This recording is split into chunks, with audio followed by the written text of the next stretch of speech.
Hello friends, हरे कृष्णा। कैसे हो आप सब? आप सबका हरे कृष्णा बाय पूजा चैनल में स्वागत है। तो आज हम आपको पुरुषोत्तम मास महात्म का 12वां अध्याय सुनाने जा रहे हैं। तो चलिए शुरू करते हैं।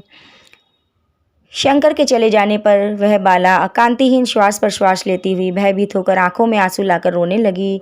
इसी प्रकार दुख से बहुत सा काल व्यतीत हो गया। फिर वह तपस्विनी भी बलवान काल के वश हो गई। उसी समय बड़े धर्मात्मा राजा द्रुपद ने उत्तम यज्ञ किया।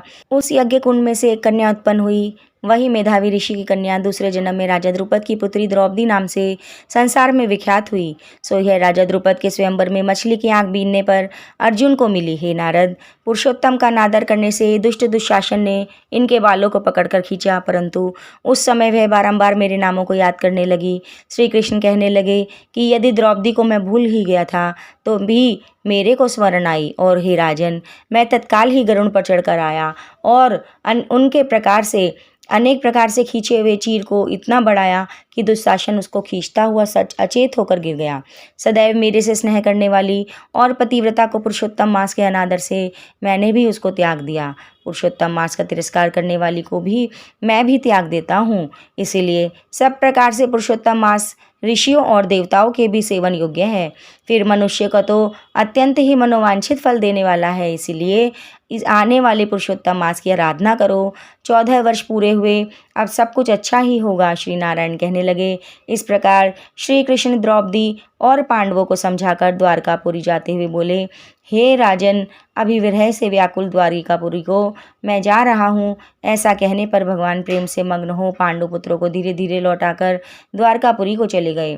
श्री नारायण बोले, श्री द्वारिकानाथ के द्वारिका जाने पर युधिष्ठिर अपने भाइयों सहित तप करते हुए तीर्थों पर विचरने लगे। हे नारद, श्री भगवान के प्रिय पुरुषोत्तम मास को मन में धारण कर और श्री कृष्ण का वचन स्मरण कर अपने भाइयों और द्रौपदी से बोले, अहो, आप सबने पुरुषोत्तम का महात्म्य सुना है।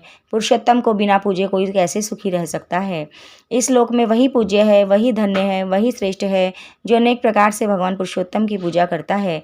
इस प्रकार सब तीर्थों में विचरते हुए पुरुषोत्तम मास के प्राप्त होने पर विधिवत उसका व्रत करने लगे, और 14 वर्ष व्यतीत हो जाने पर श्री कृष्ण भगवान की कृपा से अकंटक राज्य को प्राप्त हुए।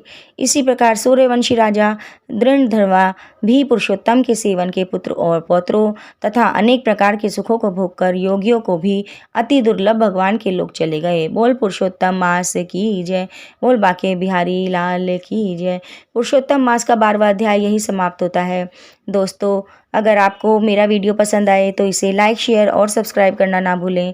जल्द मिलेंगे एक नई वीडियो के साथ। हरे कृष्णा।